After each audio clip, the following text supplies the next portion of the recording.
Welcome. Today we'll be talking about split page method. My name is Amanda. I'm Christian. Okay, and like I said, today we'll be talking about split page method. We're going to start off by showing you how to start your split page method. You're going to start off with a piece of paper. You're going to fold it hot dog style. Okay, just like this. So when you open your paper, you're going to go ahead and have a nice crease down the middle. And Christian, if you don't mind, go ahead and write left and right. So now we have labeled our sides, so now we know.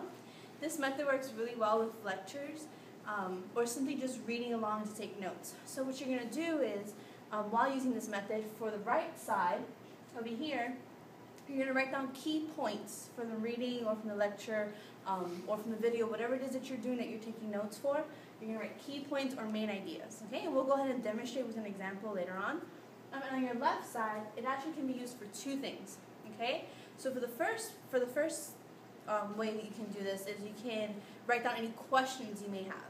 Okay, so if the lesson's on figurative language, you might want to write the important stuff on the right side, and then on the left side, go ahead and write any questions you might have that you want to ask the teacher at the end. As you write down the questions on the left side, you can also, when you find out the answer from the teacher, you can write it down on the right answer and refer back to the original question. Makes for a great study guide. Okay, and another way you can utilize the left side is go ahead and write an outline. So if you're reading a book or something, you might want to outline it like a nice skeleton and then put all your major components on your right side.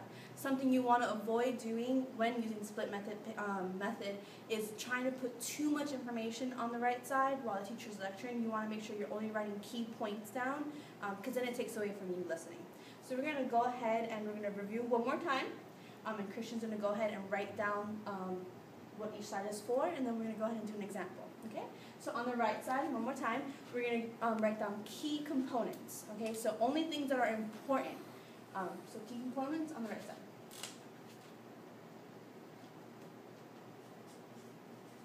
Okay, and this will serve as a great reminder when you go ahead and starting your own split page note taking. Okay, and main idea also goes on the right side. And again, these are just key points.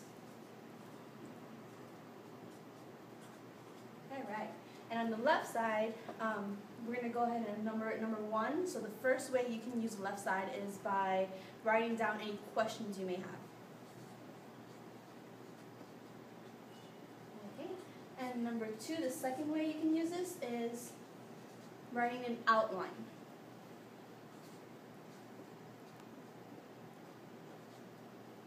Okay, great. And now we're going to go ahead and read a short story, and then we're going to actually use the split page method to take notes. So Christian's going to go ahead and read, and I'm going to go ahead and take notes.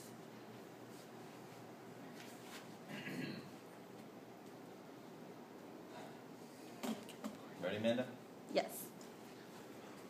When George was about 6 years old, he was made the wealthy master of a hatchet of which, like most little boys, he was extremely fond. He went about chopping everything that came his way. One day, as he wandered about the garden amusing himself by hacking his mother's pea sticks, he found a beautiful young English cherry tree, of which his father was most proud.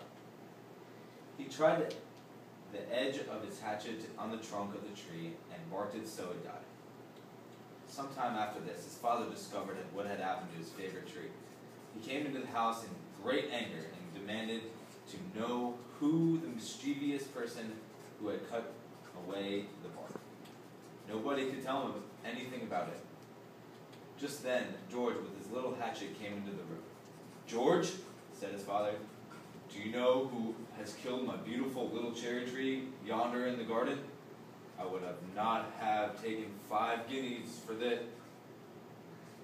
This was a hard question to answer, and for a moment George was staggered by it, but quickly recovered himself. He cried, "I cannot lie, father. You know I cannot tell a lie. I did cut it with my little hatchet." The anger died out of his father's face, and taking the boy tenderly in his arms, he said, "My son, that you should be not afraid to tell the truth is more to me than 1,000 trees. Yes, though they were blossoming with silver and had leaves of the purest gold." So Amanda, what do you think is the main idea of this story? The main idea. Sorry.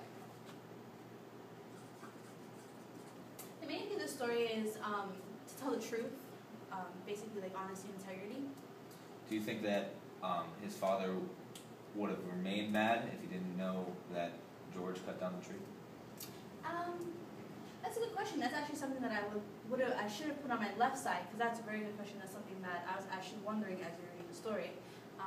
But I think he probably would have remained mad if he didn't know and didn't know how sincere George was. But some of the other questions that I had too on the left side was, why did he chop the tree down? He never says why he chopped it down.